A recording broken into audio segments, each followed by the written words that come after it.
we both described like dress up as kind of more of an escape. Like it feels like an escape, and I think that means different things for different people. And so you might not know what you're looking for when you arrive, but you see some people, maybe become totally themselves, or you see some people that might be looking for something else and maybe are trying on a look that isn't their norm. So there's definitely no like, everybody's experience is totally different in terms of how they interact with the clothes and what the clothes like mean to them and for how they identify with the clothes, I'd say.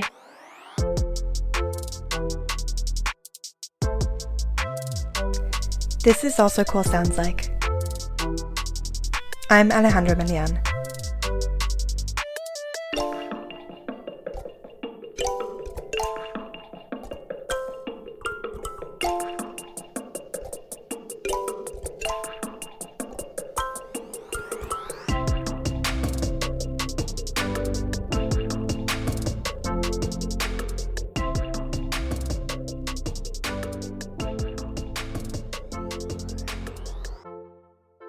I decided to submit a photo to Dressing Up at Home, Dress Up Collective's exploration of the ways in which our relationship to fashion and clothing has changed, or not, during quarantine.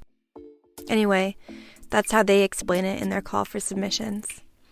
I decided to submit because getting dressed has been such a balancing act for me lately. I need to be comfortable working from home, but putting an outfit together makes me feel like a real person. As I was sifting through the clothes in my closet, I was at first drawn to my going-out clothes, the tiny dresses I like to wear with heels in the nighttime. But as much as I miss going out in these things, none of them were really speaking to me. I found myself pulling my blazers off their hangers, and I realized that I miss my everyday clothes.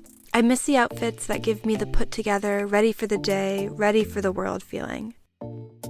I ended up picking out a nice pair of pleated black shorts, my black bodysuit, and the black jacket with the buttons I picked out myself at the button store on Guilford. Putting these things on made me feel nostalgic and reflective, and I was so grateful to Dress Up for creating the space for me to think about what I miss about my closet and why.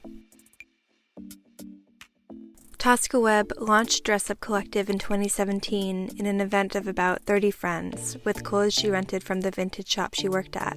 Since then, she's paired up with her lifelong friend Annie Brebner, and together they've grown Dress Up into one of the funnest parties in Montreal. At their last event before COVID shut everything down, the Dress Up Halloween party sold out at about 300 people.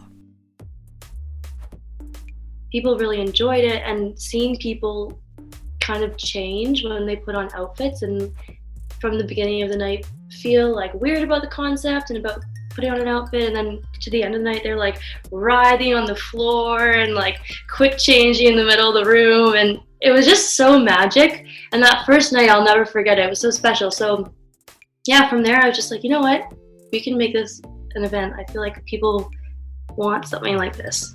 I remember the first night that you arrived in Montreal. I know what she's gonna say. We were sitting on the couch, and I had made this like vat of pad thai.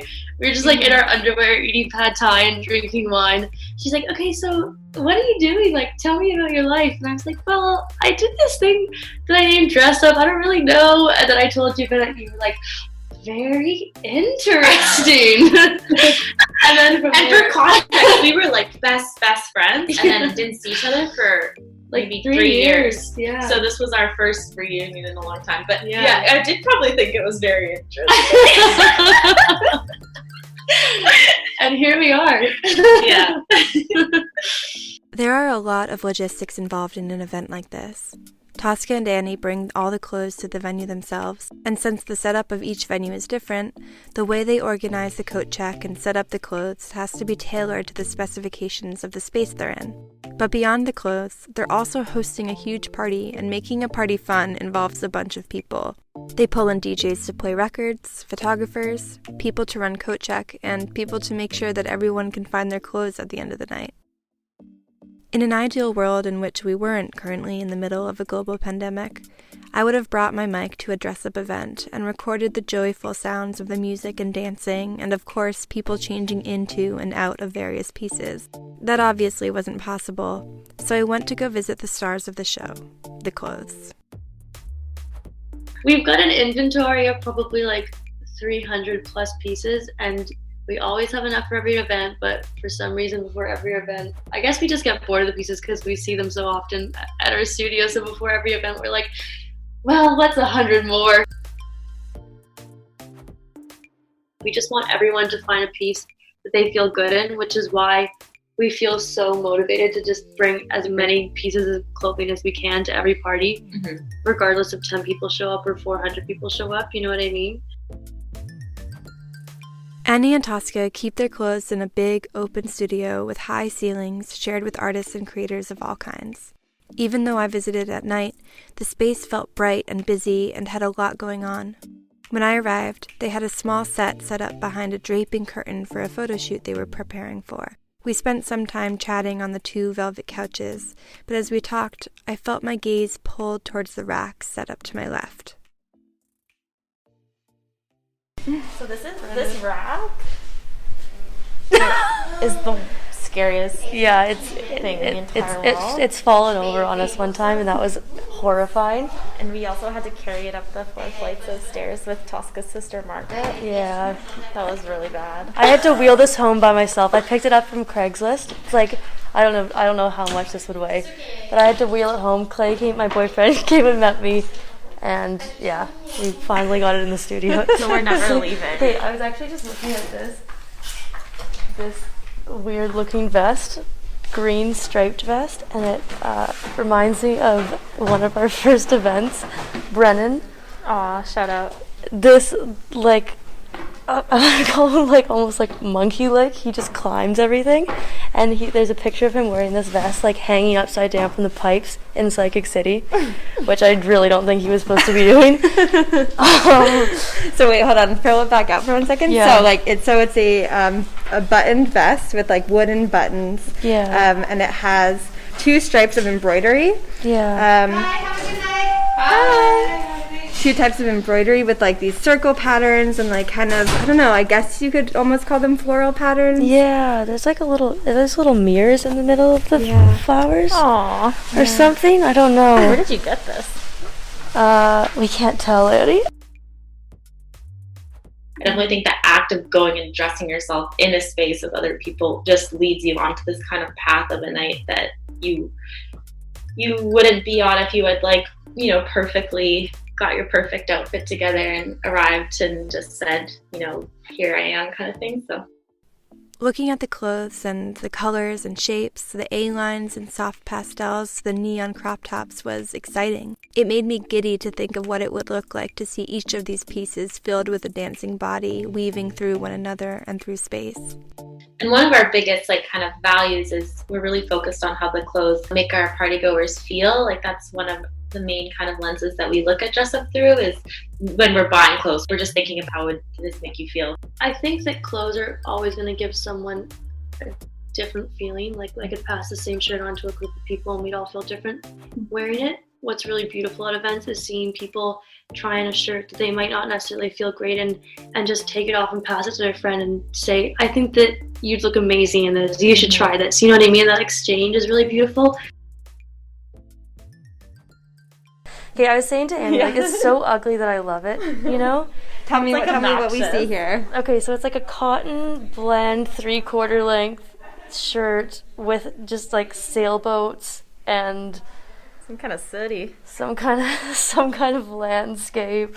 Reminds me of Tommy Bahama, Florida type of vacation to Disneyland kind of shirt. Kind of like something your grandma would wear with a bead necklace. Yeah, and kind of inexplicably, there's flowers on the bottom, even though it's supposed to be in the middle of the water. Yes, and then exactly. little birds flying. Oh yeah, by the collar or by the neck. This is the type of thing though that could just work out in the world somehow. Yes, just kind of. That's so true. Yeah. Just throw it on with a pair of jeans, and people will think you're being super intentional about it. So it'll pass, you know.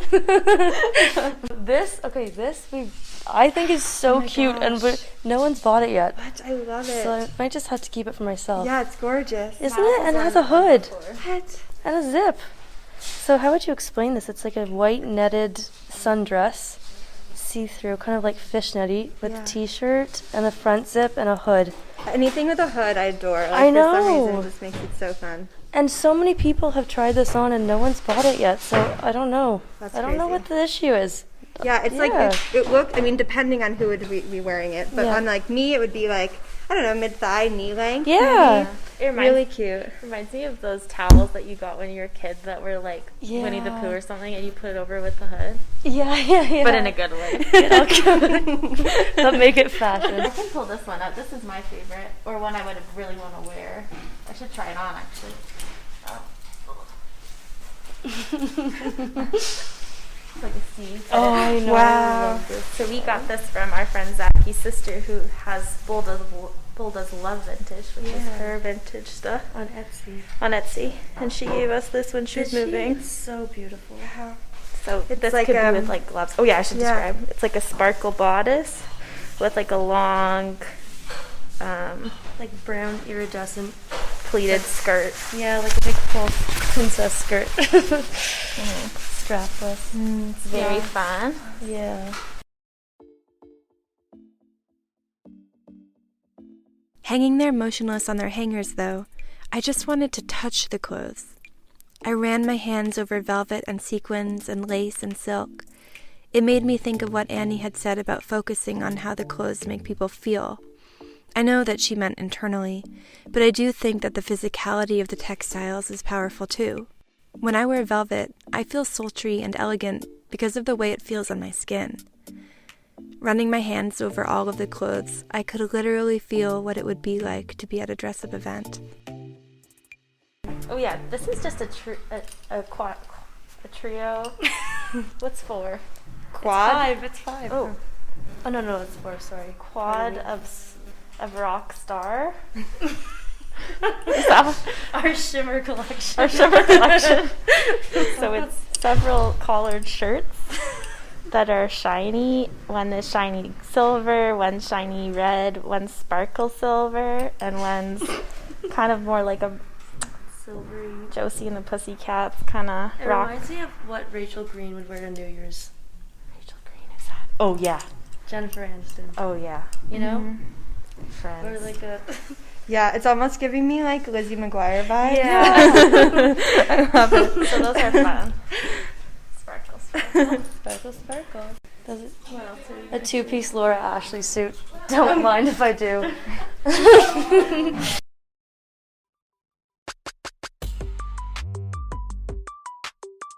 While there is no ethical consumption under capitalism, as we work to build alternatives, support your local businesses, and support the arts. This episode is sponsored by Mothland. More than just an agency, Mothland is an extra-dimensional space, a frame of mind. But even more so, it's a tight-knit family sharing new sounds, colors, and textures through multiple art forms and unique events.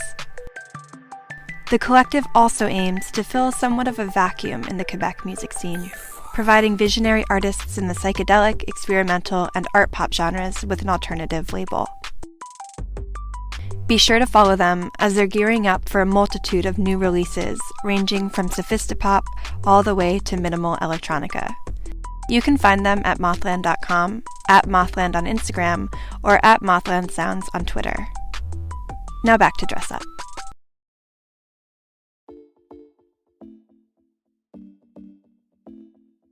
As I pulled items off the rack, I found so many pieces I wanted to take home with me right away, and I made a mental note to look up their online shop when I got home. But I also found so many things that I probably wouldn't have the courage to wear, and those pieces intrigued me even more, because at a dress-up event, I would absolutely pick those ones out, knowing that in 5 minutes, if it wasn't working for me, I could change into something else. I would say like a huge community that we feel super supported by is the queer community in Montreal, for sure.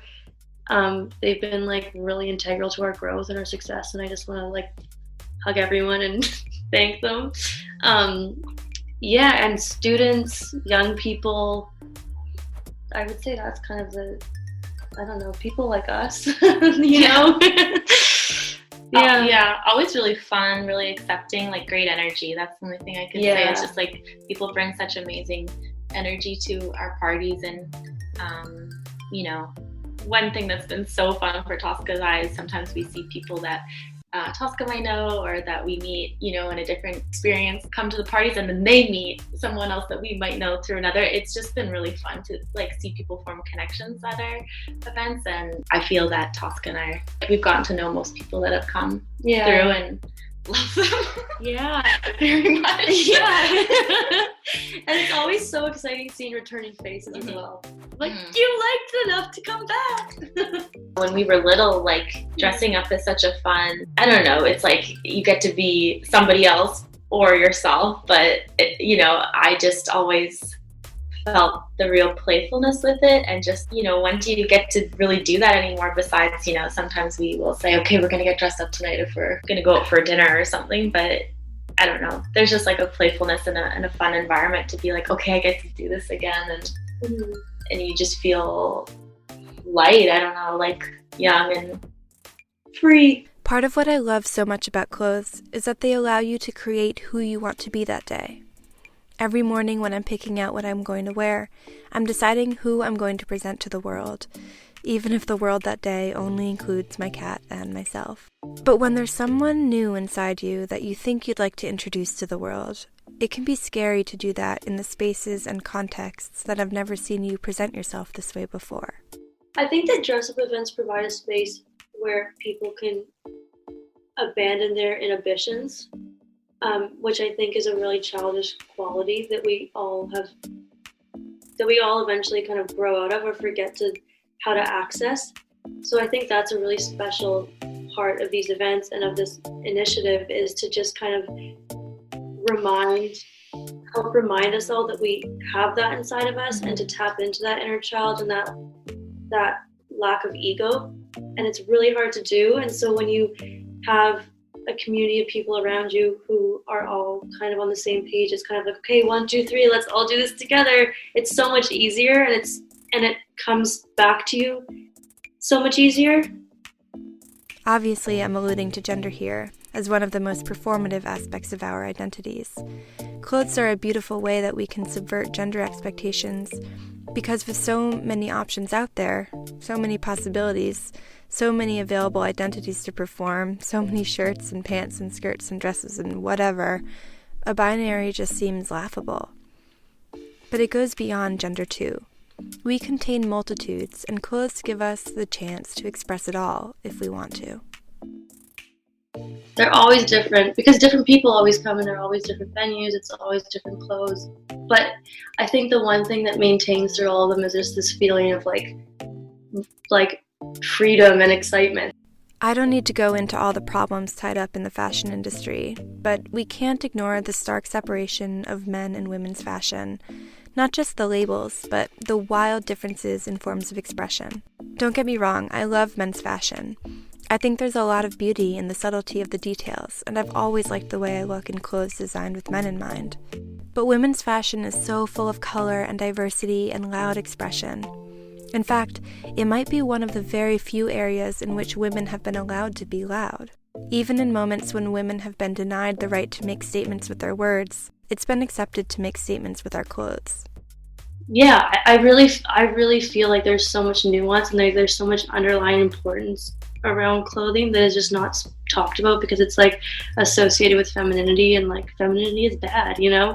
It is an opportunity for people to kind of explore clothes outside of binary ideas, which can always be really freeing for a lot of people, and even people who might not even like identify as queer or trans or non-binary, or maybe they didn't know they did, you know what I mean? And to get to like step outside of what our norm is supposed to be and like what's expected of us, and to kind of explore that, I really think is so important. And I think that clothing plays like a huge part, obviously, in identity and like the way that we think about ourselves and the way that we view other people. It's this form of femininity that Dress Up Collective celebrates, and it celebrates it for everyone. No matter how you identify in your gender, Dress Up provides you all the opportunity for expression that fashion holds. The clothes that you choose to wear is a representation of your insides, for lack of better wording, or at least has been the case for me. And I think that dressing is a really special process, because it's really vulnerable. I've always felt vulnerable in dressing, but it's an exciting way to express yourself and to communicate something that you might not necessarily be able to do through words. And I think that in and of itself is a really vulnerable thing to do. And so when you get a group of people, a room full of people doing that all at once and together in the same space, it just creates for a really beautiful, accepting environment because everyone has their guard down. Every item that I pulled off the rack at Dress Up Studio was beautiful and clearly picked out and cared for with so much love by Annie and Tosca. So I was a little surprised when talking to them about the pieces to find a little less passion about them than I had anticipated. I had expected them to gush about the details of each piece, the cuts, the stitching, the materials. That didn't quite happen. It was clear to me that they loved these clothes, but I really watched their faces light up when they talked to me about the photo shoot that they had scheduled for later that evening. Listening to them talk about the model they would be working with, I realized that I had gone there under the assumption that the clothes were the stars of the show. But they're not. The people are. It's just all of our friends helping us out, honestly. And we have people like running the coat check, picking up clothes off the floor, doing sales, like running the door, running the bar, whatever it may be.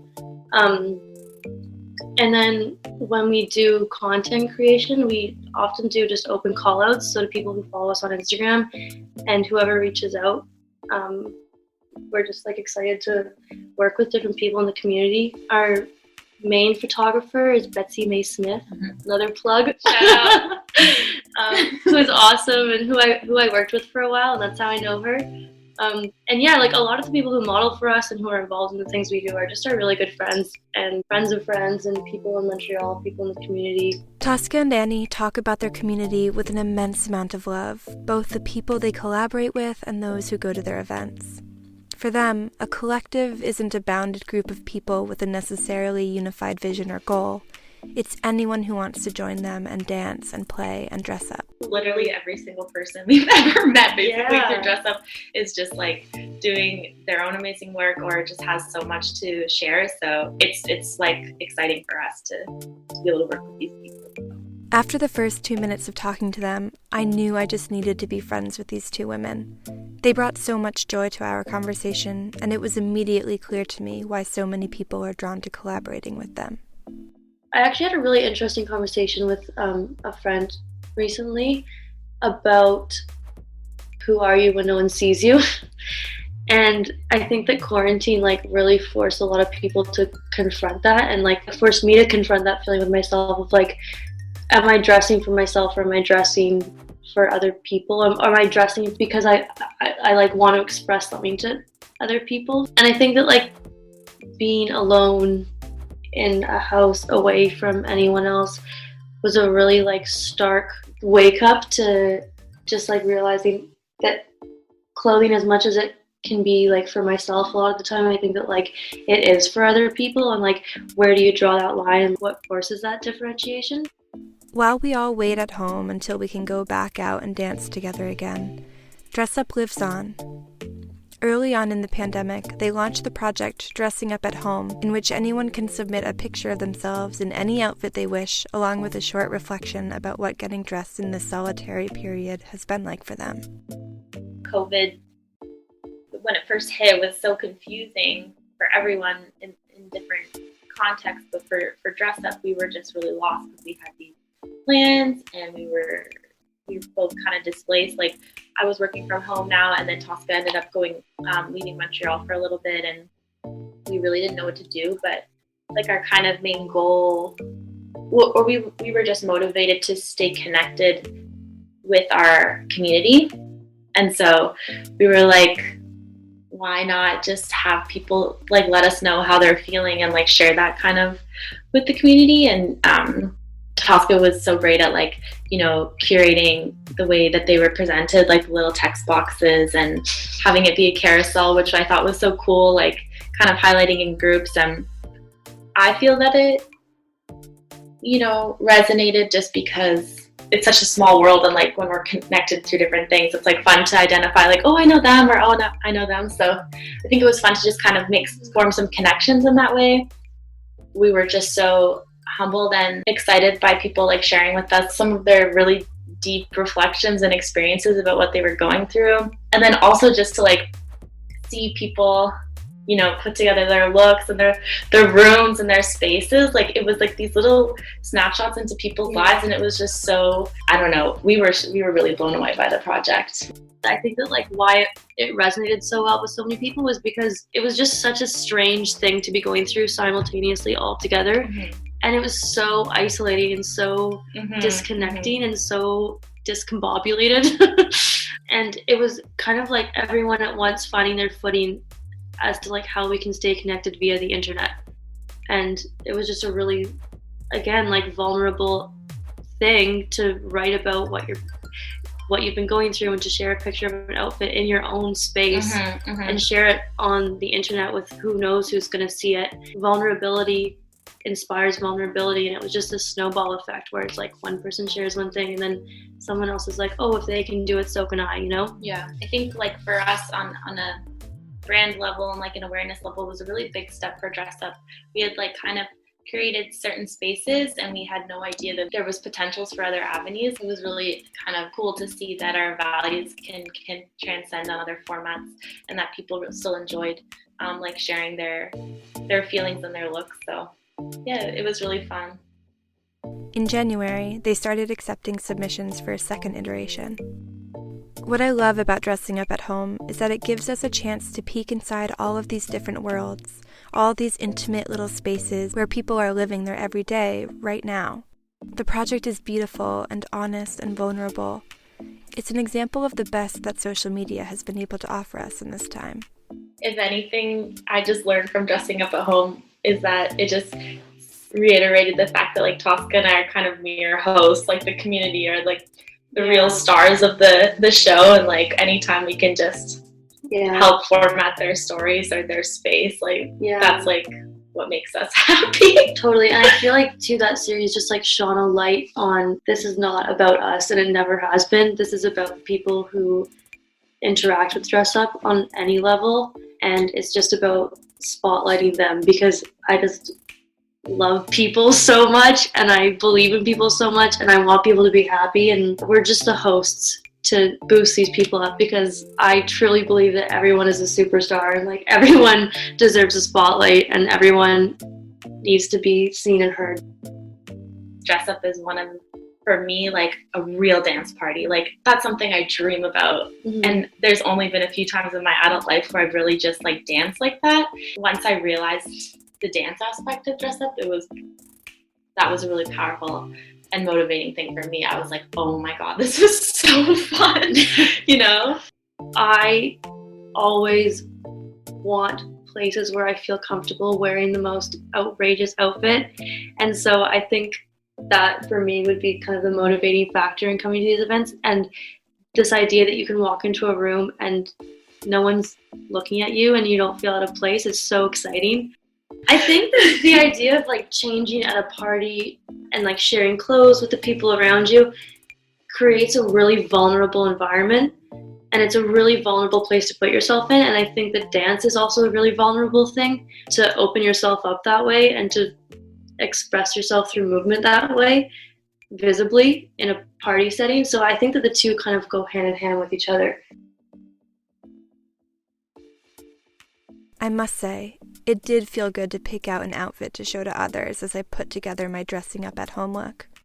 The clothes I choose are part of how I work to make the world more beautiful every day. And even though I love to make my own world beautiful, it's a different feeling to get to share that with others. Dressing up at home offers one way to do that, but I can't wait to be able to be standing in the middle of the dance floor, swapping my red satin jacket for your pink lace crop top. I'll see you there. Also Cool Sounds Like is produced and edited by me, Alejandra, in collaboration with Also Cool Magazine. Music by Oren Ratowski. Artwork by Malaika Sorga.